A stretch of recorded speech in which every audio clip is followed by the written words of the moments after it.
Hello everyone, welcome to allrounder siblings. जैसा कि आप सभी पता है, हम पढ़ रहे हैं ICSE board class 8 value education, जिसे आप value thoughts, moral science, moral education और भी नाम से जानते हैं।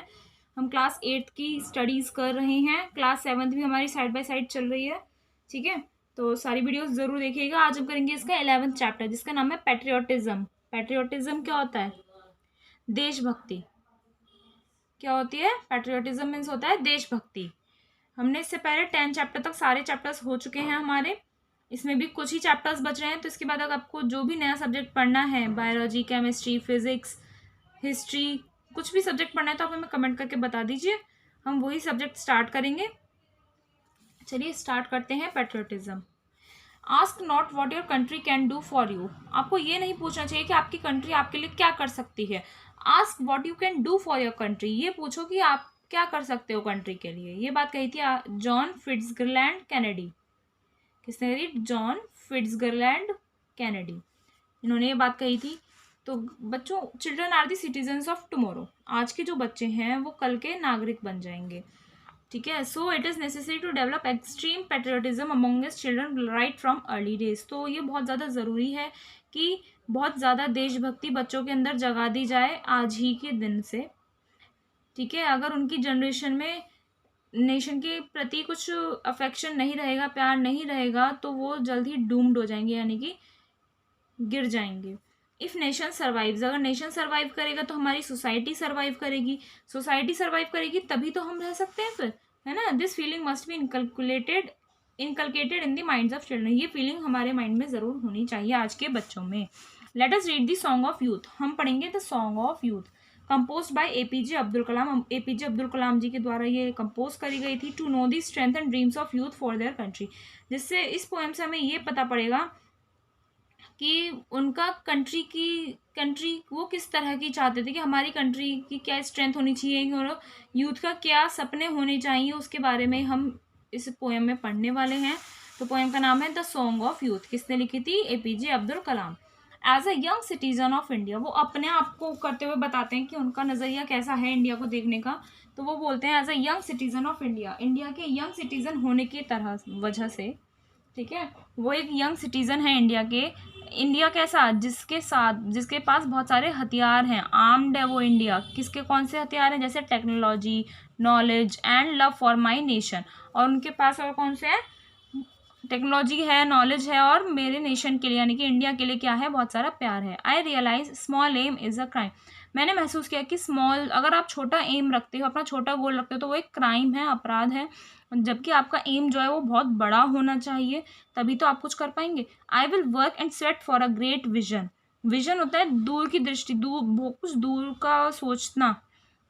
तो ऐसा सोचने के लिए आपको बहुत ज़्यादा मेहनत करनी होती है और खून पसीना बहाना पड़ता है, यानी कि मेहनत करनी होती है। The vision of transforming India into a developed nation. उनका क्या विजन होना? ग्रेट विजन से, यानी कि दूर का सोचना। क्या सोचना है उन्हें? कि इंडिया को एक डेवलप्ड नेशन में कन्वर्ट करना चाहते हैं। ठीक है, उनका विजन क्या था? इंडिया को ट्रांसफॉर्म करना है डेवलप्ड नेशन में, पावर्ड बाय इकोनॉमिक स्ट्रेंथ, जिसके पास इकोनॉमिक स्ट्रेंथ है वैल्यू सिस्टम के साथ। इकोनॉमिक स्ट्रेंथ यानी फाइनेंशियल स्टेबल है वो, तो उसके साथ जो ऐसे कंट्री हमारी होनी चाहिए। I am one of the citizens of the billion. Billions में से, यानी कि अरबों में से एक, जो इतने सारे सिटीजन्स हैं इंडिया में, उनमें से एक मैं हूँ। एपीजे अब्दुल कलाम अपने लिए कहते हैं। Only the vision will ignite the billion souls. सिर्फ ये जो विजन है हमारा कि हमें इंडिया को डेवलप्ड नेशन में कन्वर्ट करना है, ट्रांसफॉर्म करना है, यही लोगों को कुछ बड़ा सोचने के लिए क्या कर सकता है? उनकी आत्माओं में उन्हें एक्साइटमेंट दे सकता है। सोल्स, बिलियन सोल्स को वो जगा सकता है ये विजन। कौन सा विजन? कि हमें इंडिया को ट्रांसफॉर्म करना है डेवलप्ड नेशन में। तो ये विजन जो है, it has entered into me, ये विजन मेरे अंदर आ चुका है। The ignited soul compare to any resource is the most powerful resource on the earth, above the earth and under the earth. जो इग्नाइटेड सोल है, यानी कि जिसके अंदर ये इच्छा जाग गई है कि उन्हें इंडिया को कन्वर्ट करना है डेवलप्ड नेशन में, तो अगर आप उसे किसी और रिसोर्स से कंपेयर करते हैं तो ये पूरी अर्थ पर मोस्ट पावरफुल रिसोर्स है। चाहे अर्थ के ऊपर बात करिए या अर्थ के अंडर बात करिए, तो सबसे इम्पॉर्टेंट और सबसे बेस्ट और पावरफुल रिसोर्स कौन सा है? Ignited soul. कैसा इग्नाइटेड सोल? जिसका विजन बहुत बड़ा है। कैसा, कितना बड़ा विजन है? कि इंडिया को ट्रांसफॉर्म करना है डेवलप्ड नेशन में। ठीक है, आगे देखते हैं उनका और क्या नज़रिया था इंडिया को देखने का। I will keep the lamp of knowledge burning to achieve the vision developed India. मैं नॉलेज का जो लैम्प है उसे जलाए रखूँगा, जिससे मेरा जो विज़न है उसे मैं अचीव कर सकूँ, पा सकूँ। कौन सा विज़न? डेवलप्ड इंडिया का जो विज़न है उसे मैं पा सकूँ, इसलिए मैं अपनी नॉलेज का, अपने ज्ञान का जो दीपक है उसे जलाए रखूँगा। If we work and sweat for the great vision with ignited minds, अगर हमारे अंदर इच्छा जाग गई है, बहुत ज़्यादा हम एक्साइटेड हैं, ऐसा माइंड है हमारा, तो हम उस ग्रेट विजन को पाने के लिए अगर हम बहुत सारा काम करें, मेहनत करें, तो transformation heading to birth of vibrant developed India will happen. जो हमारे अंदर इंडिया को ट्रांसफॉर्म करने का जो हमारे नज़रिया है वो बहुत ज़्यादा एनर्जेटिक हो जाएगा और इंडिया में ये चीज़ हो जाएगी, यानी कि इंडिया डेवलप्ड नेशन में कन्वर्ट हो जाएगा। कब? जब हमारा विजन बहुत बड़ा होगा। I pray the Almighty, Almighty means मैं भगवान से प्रार्थना करूंगा, may the divine peace with beauty enter into our people, कि जो डिवाइन पीस है यानी कि जो शांत है होता है वो हमारे लोगों में एंटर करे। Happiness and good health blossom in our bodies minds and souls, और खुशी और अच्छा स्वास्थ्य हमारे बॉडी में, माइंड में और हमारे सोल में ब्लॉसम करे, यानी कि फले फूले। तो ये पोएम लिखी थी एपीजे अब्दुल कलाम ने, ये उनका नज़रिया था, सॉन्ग ऑफ यूथ नाम दिया था उन्होंने।